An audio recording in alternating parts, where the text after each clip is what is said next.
आपके बीच में नरेंद्र मोदी जी को प्रधानमंत्री बनाने के लिए और वो तीसरी बार देश के प्रधानमंत्री बने, इस बात की अपील लेकर के आपके बीच में आया। और आप सब लोग समझ रहे हो कि आज से 10 साल पहले जो सरकार देश के अंदर बनी थी, नरेंद्र मोदी जी प्रधानमंत्री बने थे। उन्होंने एक बात कही थी कि मेरी सरकार सबसे पहले गांव, गरीब, मजदूर, किसान के लिए काम करेगी, और वो इस सरकार ने करके दिखाया।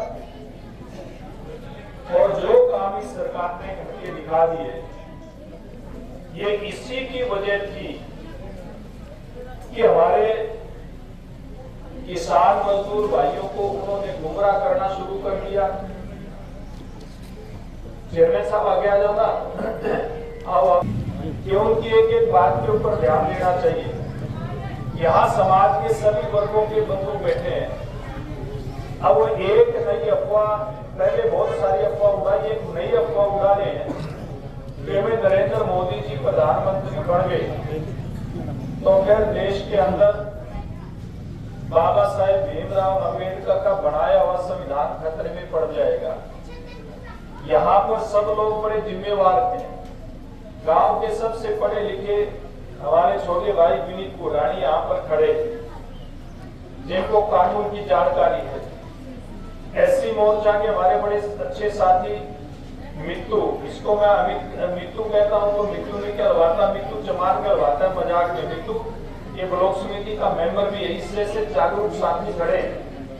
अगर नरेंद्र मोदी जी के हाथ में या उनकी सरकार के कारण से संविधान को कोई खतरा होता, तो ये मित्तू जैसे और विनीत कुरानी जैसे, आप जैसे सब बरादरियों के लोग क्या भारतीय जनता पार्टी के साथ खड़े होते? क्या अशोक कंवर एससी कम्युनिटी का सबसे मजबूत भाई है, जिसको भारतीय जनता पार्टी ने टिकट दे करके भेजा है, पीएचडी है, पढ़ा लिखा डॉक्टर है, क्या ये भारतीय जनता पार्टी की टिकट लेकर के आता? क्या? मेरा कहने का मतलब यह है कि सब लोग गुमराह करने का प्रयास करते हैं। कुछ साल पहले भी इन्होंने किसान मजदूर को गुमराह करने का प्रयास किया और एक अफवाह फैला दी कि वे नरेंद्र मोदी जी तो कंपनियां बना करके और अपनी जमीन को हड़पना चाहते हैं। यहाँ पर बड़ी संख्या में किसान बैठे हैं। मैं आपसे पूछना चाहता हूं, अगर गलती से भी कभी अपनी, जिसको हम कोई डोर बोल देते हैं, कोई बट बोल देते हैं, अगर कोई दाएं बाएं हो जाए, पड़ोसी के खेत में चले जाए, तो हम सहन कर लेते हैं क्या? 1 इंच भी जमीन पड़ोसी को हम अपनी दाबने नहीं देते।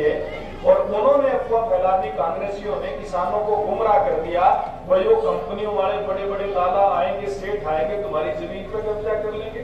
कोई हो सकता है क्या?